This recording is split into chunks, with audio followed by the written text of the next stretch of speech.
welcome to Young Kizzy, the one YouTube channel. If this is your first time on my YouTube channel, please subscribe to my YouTube channel by clicking on the red subscribe button down below and turn on the bell icon. Tell me what you think about this video in the comment section. Thank you very much. My guest is just trying to connect. I'm looking at two statements. There's a statement that has been issued by Botswana over this consignment. They seem to have received a lot of backlash in their own country. Remember, President Advocate Duma Boko is under pressure in Botswana. He's taking international trips. He's taken 2 private trips in the last 2 weeks on private jets. And this is someone, you know how it is, the expectations are very high when you've just been elected. And slowly the rhetoric is beginning to precede than the action. Is being deemed as a president who talks too much but delivers very little. And then he's been talking about efficiency in public service. He's been talking about a government that should be different from the past governments. But now he's taking international private trips paid for by who no one knows. And then his country, for one reason or another, they've like a Sylvia Masebo.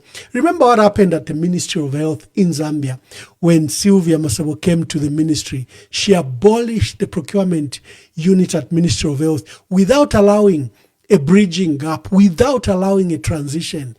And that immediately caused shortages of medicine that lasted 3 years. 3 years. President Hakainde Hichilema was once pictured going to the Ministry of Health, and then she decided to raise a war against local pharmaceuticals in Zambia. And she said she was going to look for medicine elsewhere. And she appointed a new board at ZAMSA led by the former Auditor General, very prominent, very credible woman of valor. The problems didn't come to an end because she was constantly interfering in the process of the Director General and of the board. She pushed procurement of medicine up to $70 million procurement they did with Egypt. Controversial because that medicine was being bought through an agency which was going to procure locally from local producers and also from India. So can you imagine, we sign an agreement of $70 million for an agency in Egypt to send medicine to us, and the medicine was not being manufactured by this agency. It's just a procurement military quasi-government agency. And it said in the contract that it was going to buy medicine from Egypt and India. So why was government getting a third party to buy medicine from Egypt and India?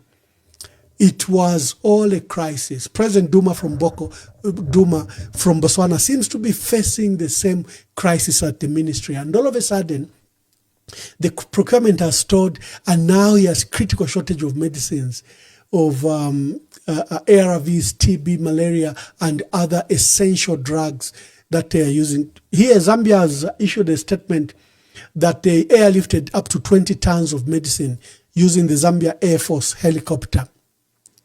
Now, the strange part about it is Botswana has also issued their counter statement because there is serious criticism in Botswana. And Botswana says, no, we bought from Zambia. We just didn't get the donation. We bought, the bulk of it is bought from Zambia. The Zambian government is saying, even in the latest statement issued by Georgia Mtale Chimombo, Principal Public Relations Officer at the Ministry of Health, she doesn't seem, or the ministry don't seem to have recognized that there's another statement from their counter ministry from Botswana, which says we bought medicines. There are some donated, but we bought the bulk of the medicine from Zambia. Now, this even raises more concern. Remember, the ARVs are in critical supply in Zambia. TB, malaria, renal medicines for people with diabetes are in critical supply in Zambia. Of course, Zambia has been boasting about the availability of medicine, that they've risen from around 40% to 70-60%. That has yet to be seen, because every time our people go to these hospitals, they are cursing NIMA, they are cursing the institutions that there is no medicine. On one hand, government is saying there is medicine. So the procurement from Botswana is raising a lot of debate. Which is which? And for Zambia, if you are selling medicine, have you gotten it from the private sector? Or is it the donated medicines? Remember, although the US has halted supply of medicine and support to Zambia, they have a backlog. There is already medicine that they've donated over the last few years that is still sitting at ZAMSA warehousing. Which medicine is the Zambian government selling? Or did it put together medicine bought from the private sector and put it on this helicopter or on this plane that took the medicine to Botswana? The more they issue the statements, the more the controversy emerges. So share the broadcast. We are doing an end of year review. We are looking at events of the year that affected our country. I'm taking long because I have a guest in Honorable Sencho Banda. I can see he's here. Honorable Sencho Banda, welcome to today's broadcast, and how are you? Oh, thank you very much. I'm much honored just to come. My apologies. I learned that you were at a memorial service. I don't know who you were remembering, but my memories are with the deceased person who you were remembering today. Okay. But thank you that you've managed to make it. Today, Honorable Sencho Banda, we are reviewing the year. We are reviewing momentous events in the year. And I want us to start with what you think struck you mostly. For me, I want to discuss the issues of the Constitution because President Hakainde Hichilema, if there is anything else done this year, it's a legal framework of our country, has changed the governance of our country, started by those very oppressive laws. The laws regarding cyber crimes and cyber security, the CCTV laws, the IBA law, these laws that are impacting on the state of our country. And the cream is a new constitutional amendments passed, in my view, illegally. I also want to look at the state of the economy. Just begin to review the momentous events in the year. Once more, I want just to thank you, Ambassador Mwamba. Obviously, for me, I would want to actually review the 2025, the year in abstract, because I'd like to contextualize in the sense that, for example, whatever has impacted us as a nation, we cannot run away that is within the ambit of what government is doing. For example, if you look at governments of the UPND, their interventions and all what they're doing is anchored on the 8th National Development Plan. For argument's sake, you know, there are 4 pillars, and all the events which we'll talk about, they fall within these 4 pillars. And if you look at the 8th National Development Plan, it promises transformation, but the promises have been put to test in this 2025 fiscal year, as it were. And at the same time, this particular 8th National Development Plan in 2025 has exposed gaps between policy language as well as people's lives. So I think the central question is whose development is this? Is it for the citizens, or is that which has to do with statistics? So allow me that even as we discuss these major events, they'll be within these four pillars. For example, let me give an example. In pillar number 1, there's economic transformation and job creation. And yet we have seen youth unemployment remaining high, despite claims of economic growth. We've seen small businesses collapsing because of high energy costs and also load shedding, as well as the investment costs have gone up. So the question which begs an answer is that can we say that the economy is growing when actually people's lives are not being touched? And not only that, if you look at the human and social development pillar, We continue to have droughts, which has pushed vulnerability in households, and also in terms of health facilities are overcrowded and limited resources, as it were. If you look at our social protection system, it's very reactive instead of being protective. So if you look at all these issues in terms of environmental sustainability and governance, all this, if we discuss as we are reviewing thematic issues which have affected us, are within these four thematic areas of the UPND's eighth National Development Plan. But starting reviewing our year, for example, if you look at on the governance front, there's been a lot of issues which have happened, because the UPND government in the governance they said will pursue good governance and rule of law. But in reality, if you look at what has happened, the momentous event in the area of governance is the contentious laws and reforms, and which have raised concern in terms of participation, transparency, and accountability. And this has also caused mistrust between the citizens and those who are governing them. And key of them is the cyber law which was put in place. And if Zambians had put an ear to the ground, the way how they handled the cybersecurity bill was the telltale sign on how they are going to handle any other bills as it were. So for me, in terms of the laws, the UPND government, whatever they wanted, they pushed, they got it. If you look at the Cyber Security and Cyber Crimes Act of 2025, the stakeholders raised issues as regarding to specific provisions which were in the bill, and that particular bill was put out. But without the consent of people, before we knew it all, it was before the House and it was enacted. And that was the beginning of trouble, along with the continued use of Public Orders Act, and that has seen a lot of Zambians in terms of, as you may be aware, that our democracy is hinged on the liberties which are provided for that by the our constitution. But they have used this particular bill to stifle democracy, freedoms of speech, freedom of expression, and so on and so forth. The other bill, which again was a thorn in the flesh, was actually the constitutional amendment bill, which is now law. If you look at the process, how it was undertaken, it was no difference in how they handled the bill, the cyber crimes bill. And you saw how much that the president, that particular bill, which is in law today, was actually a shopping list of the president or the executive, and they made sure that regardless what they were going to say, that bill was going to go ahead and ensure they have the day. In fact, you saw how much that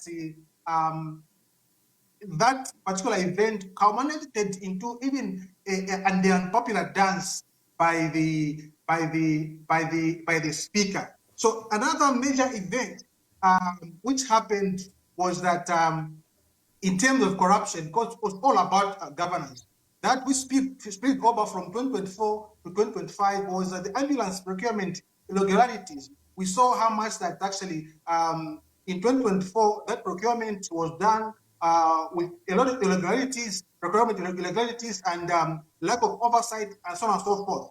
And also we saw how much that delivery was delayed.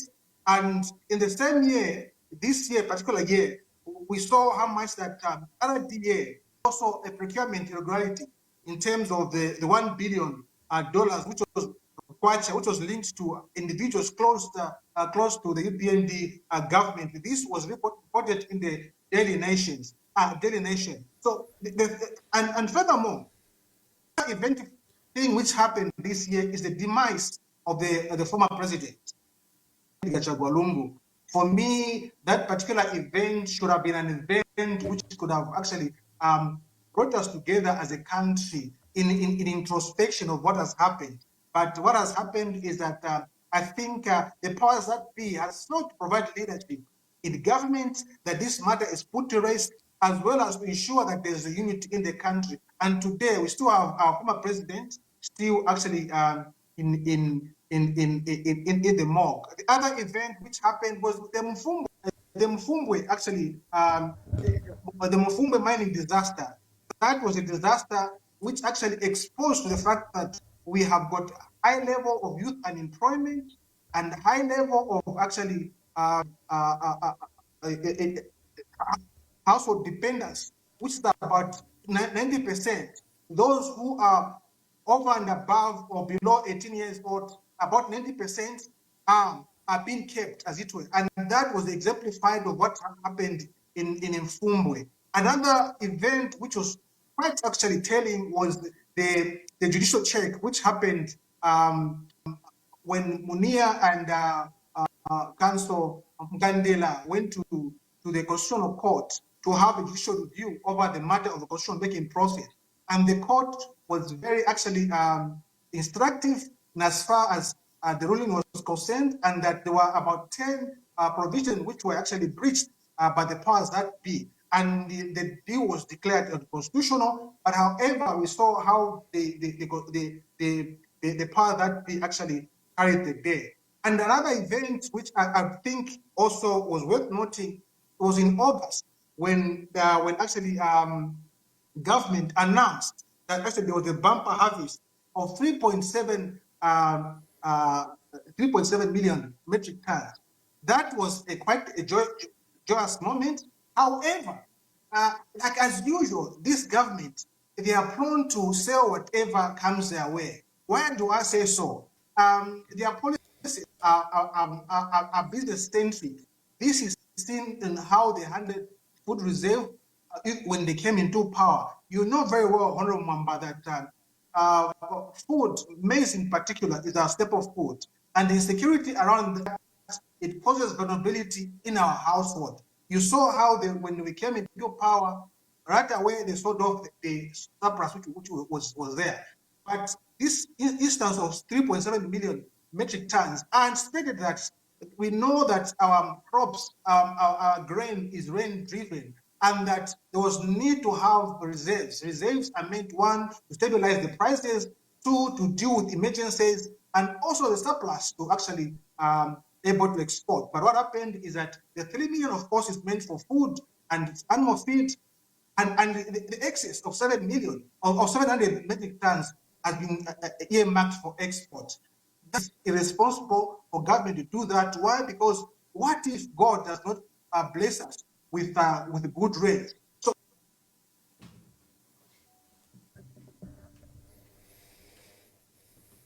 Oh, thank you, thank you.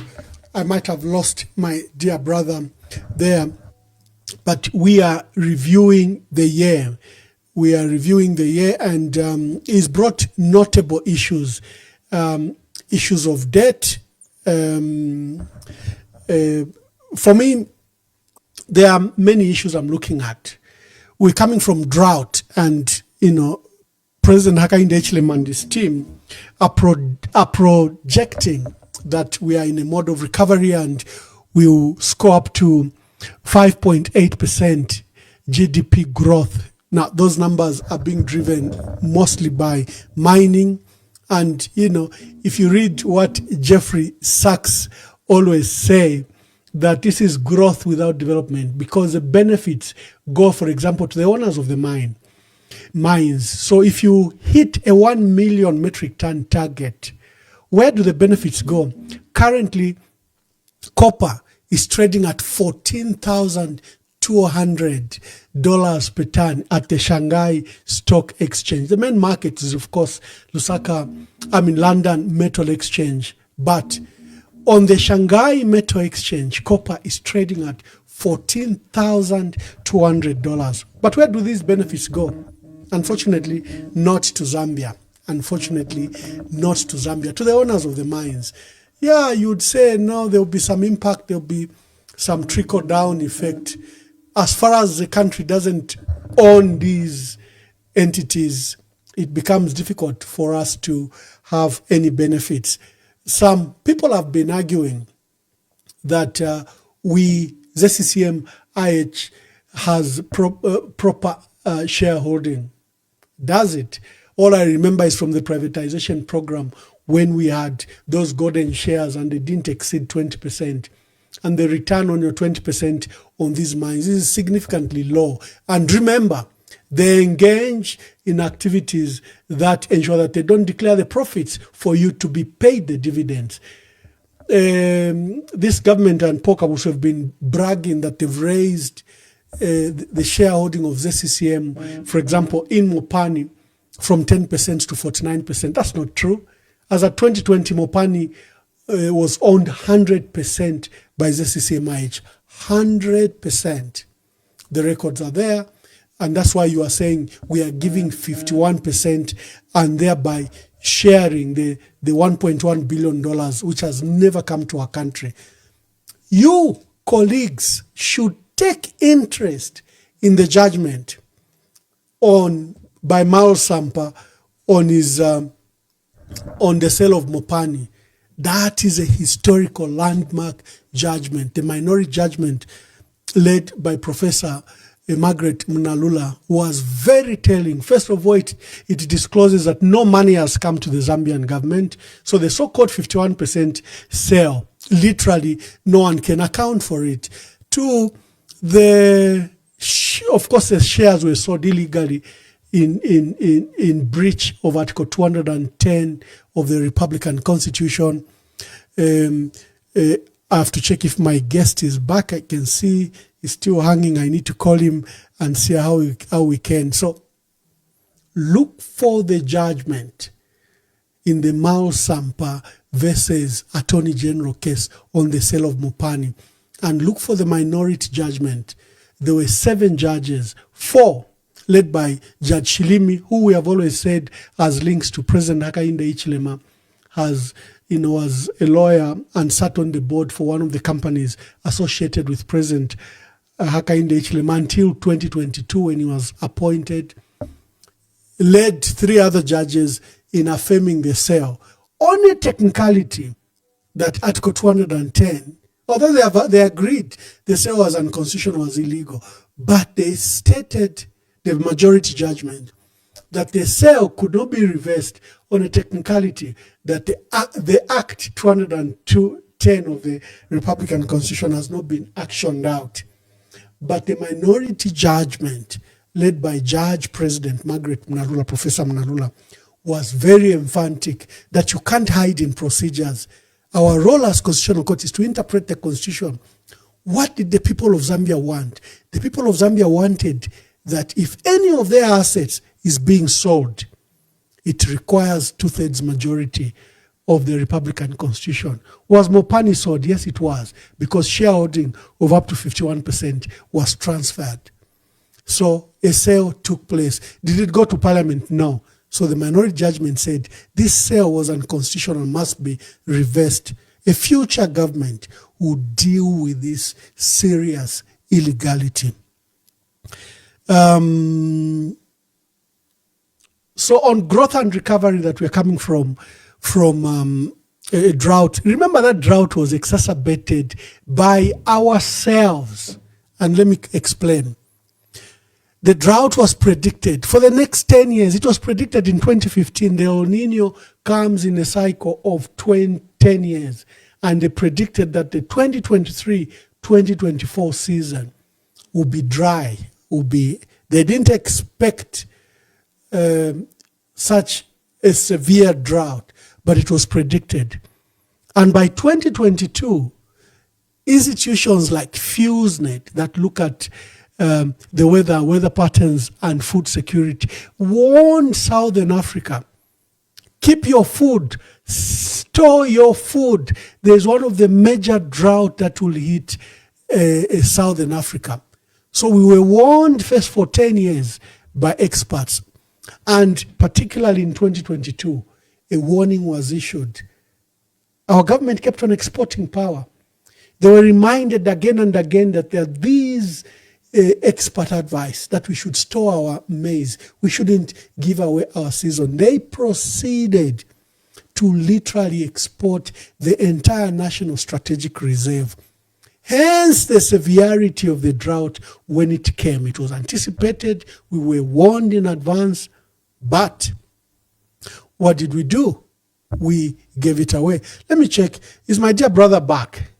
Honorable Sensual Banda, are you back? Oh, I may need to speak to him in the background. And let me just take a short break as we discuss the events of 2025. And we'll be opening the phone lines. We'll be opening the phone lines.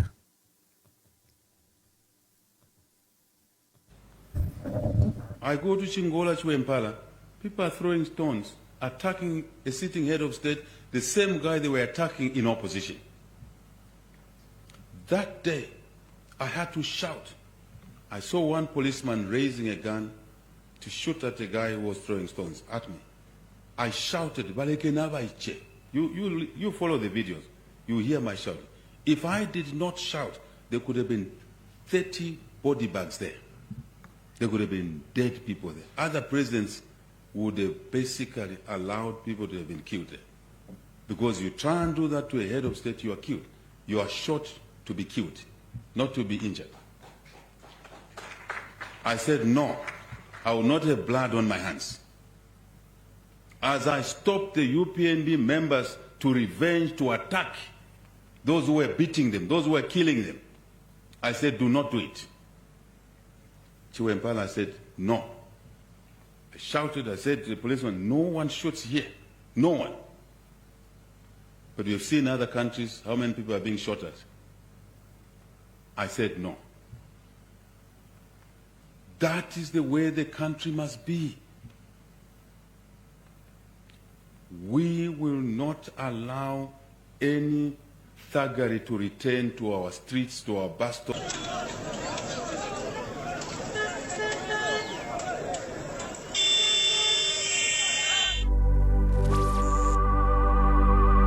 Leero bwakya bakamba mu kyalo ky'esu kya Zambia ekyaweka Njoy. Abantu baafa bakamba kule mu nfumbwe. More than 20 people balebe epati ni babiri. Bagamba. Fish twarufyanye. People have died. Mumino yabakapokola. The police killing people. Why? In the same government bagamba. Abductions have happened.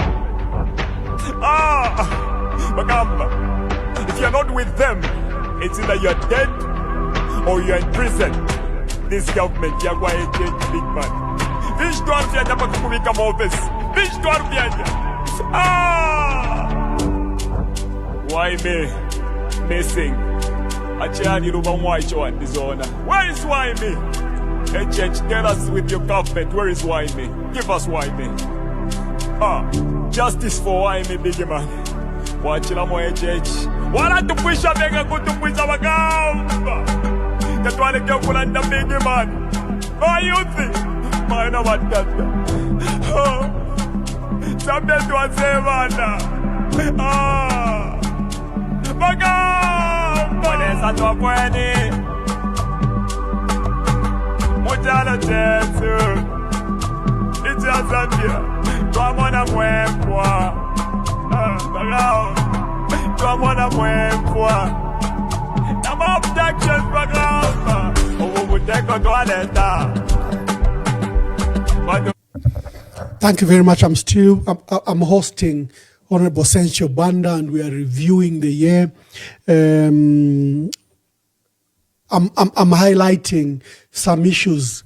Government says there's economic growth and recovery, and I was just demonstrating that the severe drought, which was predicted from 2015, when we had another one of the worst in the last 30 years before this big one, predicted that the second one was going to be in the cycle of 2023-2024 farming season. We didn't yield. We ended up selling our entire national strategic reserve And we ended up now issuing a begging bow for the international community to give us. We even extended our loan, our bailout from $1.3 billion from IMF to 1.7 to tackle with the drought, because there was critical food shortage as a result of, for me, management. There's an issue of debt, which is being touted as a success. For me, the issue of this debt management and debt restructure is utter failure. We didn't exploit our relationship with China. We owe China about $6 billion. We didn't secure any debt write-off. There is a movement by the Vatican to form a similar Jubilee movement in the world for these first world countries to cancel these debts, because these debts are inherently not debts. If you know about the current debt structure, they don't allow you to trade. You have funny trading terms. You don't exploit your own resources. Even when you exploit them, you don't have capacity to process them. The industries is in the West. It's cheap. The cheapest part of mining oil and mineral resources is in its mining. That's the cheapest part. The value comes in the process and the products that come out of it. So they ensure that Africa does not have capacity. IMF will never give you a loan to set up an industry. They will never. They'll give you a loan for consumption, or to manage your currency, or to manage your budget status. They'll never give you that you have copper. You need an industry that should process copper into finished products. They'll never do that. But they'll give you a loan for consumption and you are yoked to them. Zambia has collected its last bounty from the IMF bailout loan, is renewing another loan. But what did Zambian government do with the $1.7 billion it got from the IMF? There is now serious concerns about our debt sustainability, because Msokotwane has been borrowing and borrowing. He wants another loan from the IMF after finishing $1.7 billion. So in one breath, they are saying that the country is resolving its debt crisis. On the other, he has embarked on the borrowing spree that is known for, like he did between 2008 and 2011. He found a debt of $500 million, and when he left, the debt was sitting at $3.8 billion. Already, the debt that Msokotwane has accumulated is in excess of $4.5 billion between 2021 and 2024.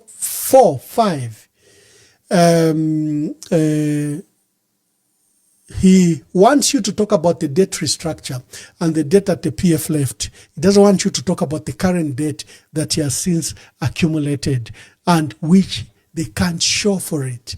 They definitely can't show for it. We've gone into political fragility once again, where the PF, the major political party in Zambia, has been attacked relentlessly by State House. It has been stolen from the Patriotic Front, and there are relentless efforts that the PF should not be on the ballot. The PF has been to court. It has been everywhere. And the UPND hold it that they've killed the PF, and they will not allow any institution, whether it's parliament or the judiciary or registrar of societies, to give life to the PF. They've killed it. They want it dead, because they know the opposition is fragmented and the opposition cannot marshal a candidate, to overcome the instability they brought in the PF. Zambia now is being regularly cited for human rights abuse, human rights violations, even on the issues of freedom of expression. With all these laws we've passed, we even had a special rapporteur on freedom of expression who came to our country, and she's done a damning report. They thought that by presenting that PF was terrible, PF committed more atrocities and crimes, therefore they'll be absolved. The human rights report by Madam Khan is very clear. It has held the UPND accountable for its own human rights violations, human rights abuse, and these laws that it has crafted, oppressive laws that has taken away rights and freedoms of our people. Sports setback. Our country will be playing Morocco tomorrow, and now you need a calculator to know if we will even qualify. This is a pitiful sight where our football has sunk to. We are failing to qualify, and for the first time we are being referred to by commentators, Zambia underdog. When did we become underdogs? So our socio-economic challenges even go up to our culture and now sports, where we are just ranking among the West in everything, despite the optimism from President Hakainde Hichilema. Today, they've been boasting that President Hakainde Hichilema has been voted by a newspaper in London called the Daily Telegraph. It's called the Telegraph. It's a conservative broadsheet newspaper. We have two types of newspaper. Times and Daily Mail are broadsheet. So the broadsheet, they are big, broad. It's difficult for you to read it in a bus or in a car. Then there are tabloids. The Post, my newspaper, and others, Daily Nation. Those are what we call tabloids. The big ones are called broadsheet. So the Daily Telegraph is a broadsheet. It's a conservative newspaper published in London. It has published an article of interest that Africa's pretty girl, Hakainde Hichilema, caught in the Donald Trump and Xi Jinping power struggle.